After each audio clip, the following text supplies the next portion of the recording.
अस्सलाम वालेकुम मेरे प्यारे बच्चों, आप सब जानते हैं हम क्या सीखने जा रहे हैं। आज हम सीखने जा रहे हैं एलसीएम बाय फैक्टराइजेशन मेथड। यहाँ मैंने दो सवाल मैं आपको इस तरह से समझाऊंगी कि उस एक में नंबर कवर हो जाए, एक में पूरी एक्सप्रेशन कवर हो जाए, ताकि आपको दोनों मेथड बहुत आसानी से आ जाएं, तो आपके तमाम आगे के सवाल बहुत ईजी हो जाएंगे। अल्लाह का नाम लेकर शुरू करते हैं। चलें, हमें निकालना है एलसीएम। हम सबको पता है, सबसे पहले तो हम करेंगे सवाल है जी 24 p square q cube r 104 p 5 q 4 R 5 300 p cube q और R 8। ठीक है, हम सबको पता है एलसीएम हम कैसे लेते हैं। हम जितने नंबर है सब एक साथ लिख लेते हैं। 24 104 300 ऐसा ही है।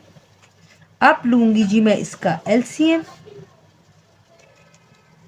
यहाँ मैं लिखूंगी टेबल 2 1 ज़ा 2 2 2 ज़ा 4 2 5 ज़ा 10 2 2 ज़ा 4 2 1 ज़ा 2 1 बचा 2 5 ज़ा 10 और 0। अगेन 2 से हो सकता है। 2 6 ज़ा 12 2 2 ज़ा 4 1 बचा 2 6 ज़ा 12 और जी 2 7 ज़ा 14 1 बचा 2 5 ज़ा 10 2 3 ज़ा 6 2 1 ज़ा 2 2 3 ज़ा 6 और ये 75 नहीं आता तो एज इट इज लिख देंगे।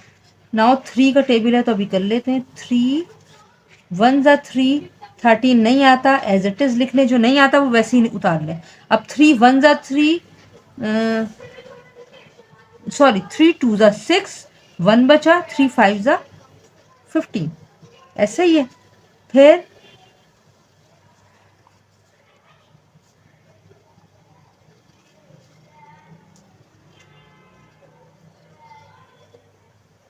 13 नहीं आता जी और 5 5 ज़ा 25 5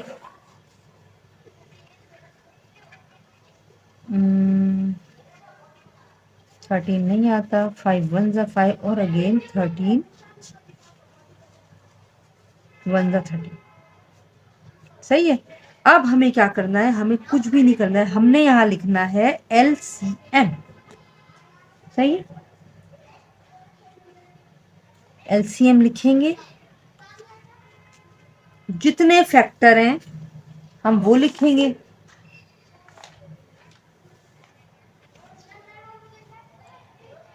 two into two into two into 3 into 5 into 5 into 13 जो भी एलसी। अच्छा, आपने अल्फाबेट लिखना है एक दफ़ा पी क्यू आर। मेरी बात बहुत गौर से सुनिएगा, हम हाईएस्ट पावर लिखेंगे, हाईएस्ट पावर अल्फाबेट की। P2 है, P5 है, P3 है, P5 लिखेंगे। Q3 है, 4 है और 1 है तो ऑब्वियसली 4 लिखेंगे। RG 4 है, 5 है, 8 है और 8 लिखेंगे। सेकंड स्टेप में हमें सिर्फ इस नंबर को मल्टीप्लाई करना है। जब मैं 2 2 ज़ा 4 4 2 ज़ा 8 8 3 ज़ा 24 इंटू 5 5 ज़ा 25 इंटू 13, जब मैंने P5 Q4 4 8, आप डायरेक्ट भी कैलकुलेटर से करके आंसर एक ही दफ़ा में लिख सकते हैं। जब मैंने इसको मल्टीप्लाई किया तो मैं आपको बता देती हूँ आंसर आ रहा है 7800, जो बुक में भी यही आ रहा है। P5 Q4 और R 8। ठीक है, और ये आ गया जी हमारा एलसीएम। मैं यहाँ आपको ये बताना चाहती हूँ कि आप प्लीज़ नोट कर लें, जिस तरह हमने एचसीएफ में हम क्या करते हैं, एचसीएफ में हम सबसे छोटी पावर लिखते हैं, सही है। एलसीएम में हम सबसे बड़ी पावर लिखते हैं। तो हम यहाँ क्या लिखेंगे, we will take highest power of the given alphabet. We will take the highest power of the given alphabets। ठीक है, ये मैंने इसलिए लिख दिया, ये आप पेपर में नहीं लिखेंगे, मैंने सिर्फ आपके लिए लिख दिया है ताकि आप ये परेशान ना हो कि ये इतनी बड़ी पावर कैसे आ गई। अल्फ़ाबेट को बिल्कुल नहीं छेड़ना है। लास्ट में जब आप एलसीएम निकालने नंबर्स का तो आपने सबसे बड़ी वाली पावर लिखनी है। ठीक है, नेक्स्ट पार्ट है वो भी देख लेते हैं किस तरह होगा, उसके बाद आगे बढ़ेंगे। चले मेरे बच्चों, एक पार्ट और मैंने आपके लिए लिखा है। ये देखें, ये है एक्सप्रेशंस। तो हमने लिखा सॉल्यूशन। सॉल्यूशन में हमने सवाल दोबारा उतारना है, वो आप खुद उतारें। यहाँ मैं एक एक करके सॉल्व करूँगी। तो फर्स्ट हमारे पास जो एक्सप्रेशन है जी, वो है 21x4 माइनस 14x। अब इसका निकालना है हमें एलसीएम। कैसे निकालेंगे जबकि दूसरी है 3x² माइनस 5x प्लस 2। बिल्कुल परेशान होने की जरूरत नहीं है। हम चैप्टर 4 से एक बात पढ़ते आ रहे हैं, जब दो एक्सप्रेशन हो, बीच में हो माइनस की साइन, तो आप क्या करते हैं, आप सबसे पहले ये चेक करते हैं कि क्या स्क्वायर रूट निकल रहा है। अगर स्क्वायर रूट निकल रहा है तो ठीक है, नहीं तो फिर पहले तो स्क्वायर रूट नहीं निकल रहा। ठीक है, तो हमने देखा 21 और 14 7 के टेबल में आते हैं, तो हमने कॉमन ले लिया, टेकन 7 और 4x है, 1x है, कम से कम 1x हम कॉमन ले सकते हैं। टेकन 7x कॉमन,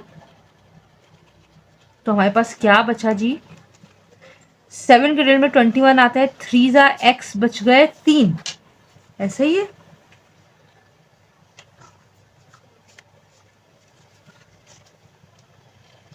मेरे बच्चों में माजरत चाहती हूँ, मैं अभी बुक में यही देख रही थी कि ये सवाल जो है ना, ये पावर 2 है। ठीक है, मुझे पहले ये रब करने दें, और ये मैंने लिख दिया है पावर 2। ठीक है, अब हमने 7x कॉमन ले लिया, यहाँ बचा 3x माइनस 7 के टेबल में आता है 14, 2 जा x बाहर ही है, इससे आगे ये सॉल्व नहीं हो सकता, बस यहीं रोक दिया हमने। अब नेक्स्ट एक्सप्रेशन है हमारे पास 3x² माइनस 5x प्लस 2। ठीक है, हमें पता है कि हमारे पास 3 टर्म है, हमारे पास कोई ऑप्शन नहीं सिवाय इसके कि हम इसको मिडिल टर्म को ब्रेक करें। तो मिडिल टर्म ब्रेक करने का तरीका क्या है, 3 को 2 से मल्टीप्लाई करेंगे, यानी पहले नंबर को आखिरी नंबर से मल्टीप्लाई किया, जो भी आंसर आएगा उसका लेंगे एलसीएम, और फिर फैक्टर को आपस में मल्टीप्लाई या प्लस माइनस करके कुछ इस तरह जोड़ तोड़ करनी है कि 5 आ जाए। अगर मैं -3 -2 करूं तो आ गया -5। आप -2 पहले भी लिख सकते हैं, -3 बाद में भी, कोई फर्क नहीं पड़ता। मिडिल टर्म का मतलब ही ये होता है जी, सिर्फ मिडिल टर्म ब्रेक होगी। ठीक है, तो मिडिल टर्म कैसे ब्रेक हुई, -3x -2x, दोनों में 3 कॉमन है, 1x कॉमन है। ठीक है, यहाँ बचा जी 1x, यहाँ बचा 1, x -1। अब मैंने आंख बंद करके x -1 इधर भी लिख दिया। मैंने आपको पहले भी बहुत डिटेल में बताया हुआ है कि सिर्फ लास्ट नंबर देखें। मैंने 1 लिखा है, मुझे 2 चाहिए, 1 2 जा 2 आएगा। मैंने माइनस लिखी है, मुझे प्लस चाहिए, माइनस और माइनस प्लस आएंगे। तो यहाँ जो दोनों सेम है वो मैंने एक दफ़ा लिख दिया, और यहाँ बचा है 3x -2। अब ये इससे आगे सॉल्व नहीं होगा। फाइनली हम लिखने जा रहे हैं एलसीएम। मेरे बच्चों, एलसीएम हम कैसे निकालेंगे, सबसे पहले जो नॉन कॉमन है आप वो लिख दें। 7x है, ये लिख दिया। उसके बाद नॉन कॉमन है x -1 लिख दिया। अब जो कॉमन है वो सिर्फ एक दफ़ा लिखें, चाहे यहाँ 3 टर्म हो, 4 हो, जो जितने भी हो, जो कॉमन है वो आप एक दफ़ा लिखेंगे, 3x -2, और ये आपका आंसर आ गया। उम्मीद करती हूँ आपको समझ में आया होगा। कैसा समझ में आया ज़रूर बताया करें, अपना फीडबैक ज़रूर दिया करें मेरे बच्चों। और दूसरी बात यह है कि प्लीज़ चैनल को शेयर कर दीजिए, लिंक को उसके सब्सक्राइब कर दीजिए, अपना फीडबैक ज़रूर दिया कीजिए, और अपनी दुआ में मुझे याद रखा कीजिए। ठीक है, चलें बगैर टाइम ज़ाया किए शुरू करते हैं पार्ट 3। चलें मेरे बच्चों, ये हमारा जो थर्ड पार्ट है वो ये है 27 A4 B5 C² and 81 AB² C8। सबसे पहले तो हमें एज यूजुअल नंबर का निकालना है एलसीएम। 27 और 81 का एलसीएम अगर मैं इसको 3 से निकाल लूँ, 3 9 जा 27, 3 2 जा 6, 2 बचे, 3 9 जा 3 7 जा 21, अगेन 3 3 जा 9 कॉमन, कॉमा 3 9 जा 27, अगेन 3 1 जा 3, 3 3 जा 9, अगेन 3 1 जा 3। अब मैं यहाँ पे लिखूंगी एलसीएम। मैंने पहले कहा है अल्फ़ाबेट को बिल्कुल भी नहीं छेड़ना है। एलसीएम LCM जी क्या है, 3 × 3 × 3 × 3 और अल्फ़ाबेट है हमारे पास ABC। LCM में मैंने आपको क्या बताया है, अभी पार्ट 1 में बताया है कि LCM में आपने कुछ भी नहीं करना है, LCM में आपने हाईएस्ट पावर लिखनी है। A4 है, A1 है, A4 लिख दूंगी मैं, B5 है, B2 है, B5 लिख दूंगी, C8 है, C2 है, C8 लिख दूंगी और नेक्स्ट इसको 3 3 9 9 3 27 27 3 81 A4 B5 C8 is the answer. ये 3 पार्ट अल्हम्दुलिल्लाह हो गए। 4 5 6 पार्ट जो है वो नेक्स्ट वीडियो में होगा इंशाल्लाह। अपनी दुआ में मुझे याद रखिएगा। टिल देन अल्लाह हाफ़िज़।